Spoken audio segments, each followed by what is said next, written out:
Assalamualaikum warahmatullahi wabarakatuh. Perkenalkan, nama saya Zulfitri dengan NIM 70 200 119 113. Di sini saya akan bermain mapping dengan mata kuliah metodologi penelitian. Baik, langsung saja.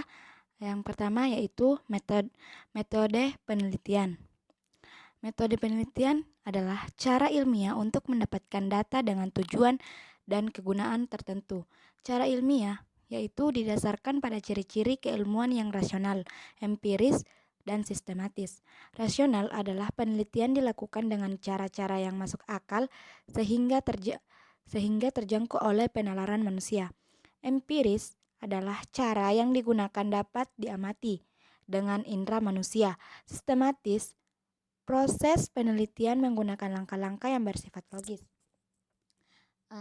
Yang pertama yaitu filsafat. Filsafat berasal dari kata Yunani di mana philo yang artinya cinta atau menyayangi dan sophia sama yaitu bijaksana. Landasan umum.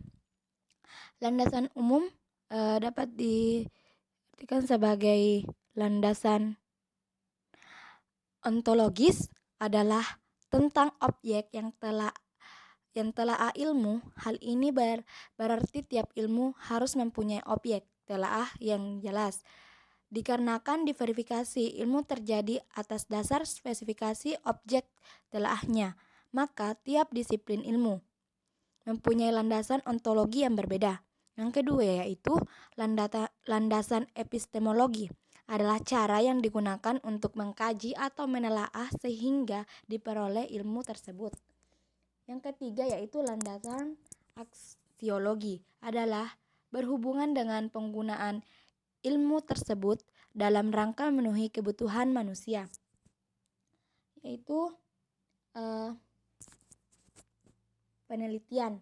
Penelitian adalah istilah yang agak menakutkan bagi sebagian orang. Hanyalah proses menentukan solusi untuk suatu masalah setelah mempelajari dan menganalisis faktor-faktor situasional secara menyeluruh. Adapun tujuan penelitian yaitu penentuan data baru, pembuktian data yang membuktikan keraguan-raguan. Yang ketiga, pengembangan atau memperdalam dan memperluas pengetahuan yang ada. Yang ketiga yaitu tujuan penelitian. Kriteria metode ilmiah. Yang pertama berdasarkan fakta. Yang kedua, bebas dari prasangka, menggunakan prinsip analisis, menggunakan hipotesis, menggunakan ukuran objektif, dan menggunakan teknik kuantifikasi. Kerangka penelitian terbagi menjadi 5, yaitu yang pertama, kerangka teori. Kerangka teori ini merupakan visualisasi hubungan antara berbagai variabel untuk menjelaskan sebuah fenomena.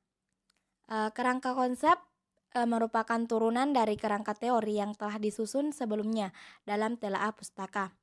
Kerangka konsep merupakan visualisasi berhubungan antara berbagai variabel yang dirumuskan oleh peneliti setelah membaca berbagai teori yang ada dan di mana menyusun teorinya sendiri yang akan digunakan sebagai landasan untuk penelitiannya.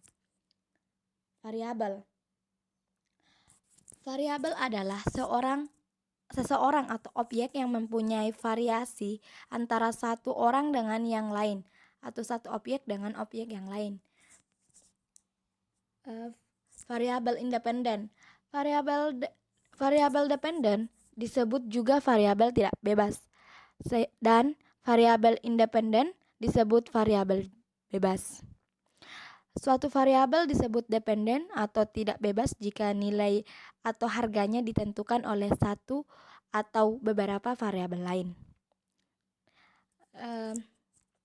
Selanjutnya yaitu variabel kontinu dapat diukur dengan bilangan kontinu, sedangkan variabel diskrit hanya bisa diukur dengan bilangan diskrit.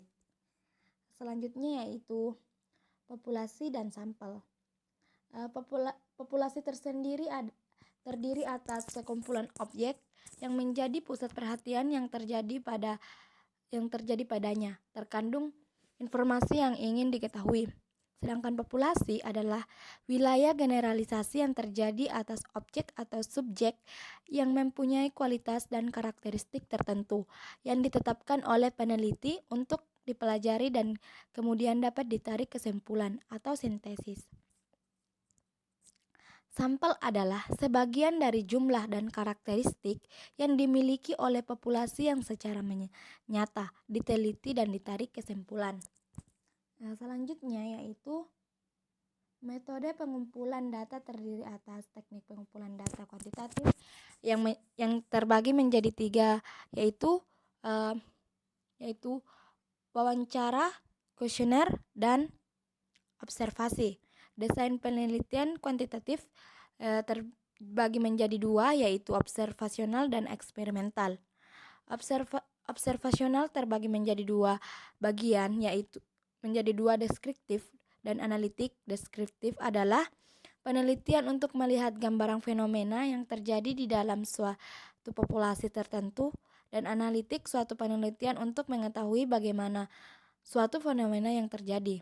Nah, analitik ini terbagi menjadi 3, yaitu cross-sectional untuk mengetahui bagaimana dan mengapa satu fenomena terjadi melalui sebuah analisis statistik. Dan yang kedua yaitu case control, mempelajari sebab-sebab kejadian atau peristiwa secara retrospektif. Dan terakhir yaitu cohort, penelitian yang mempelajari hubungan secara prospektif. Eksperimental ini terbagi menjadi 3 bagian, yaitu pre-eksperimental, yaitu tidak ada kelompok kontrol, true experimental design, yaitu eksperimen yang dilakukan di laboratorium yang biasa dilakukan oleh anak penelitian untuk menguji hewan coba di laboratorium. Quasi experimental design, yaitu eksperimen yang ada di masyarakat. Selanjutnya yaitu teknik pengumpulan data kualitatif yang terdiri dari wawancara mendalam, observasi, telaah mendalam, dan diskusi kelompok terarah. Desain penelitian kualitatif terdiri dari etnografi, grounded research, fenomenologi, studi kasus, dan penelitian sejarah. Dan yang paling terakhir yaitu jenis data. Berdasarkan sumber yang terdiri dari data primer dan data sekunder, data primer adalah data yang diperoleh secara langsung melalui wawancara terhadap para informan. Sedangkan data sekunder adalah dokumen-dokumen perusahaan yang bisa dipublikasikan. Dan berdasarkan skala pengukuran yang terdiri dari skala nominal, skala ordinal, skala interval, dan skala rasio. Skala nominal dapat diterapkan pada setiap variabel karena skala ini berfungsi untuk membedakan setiap objek pada variabel yang diukur adalah setara namun berbeda satu dengan yang lain. Skala ordinal yaitu skala yang sudah memiliki tingkatan namun jarak antara tingkatan belum pasti. Skala interval adalah skala numerik di mana kita bisa mengetahui urutan dan perbedaan jarak antar datanya. Dan yang terakhir yaitu skala ratio. Nah, baik, itulah tadi mapping saya. Kurang dan lebihnya mohon maafkan. Wabillahi taufiq wal hidayah. Wassalamualaikum warahmatullahi wabarakatuh.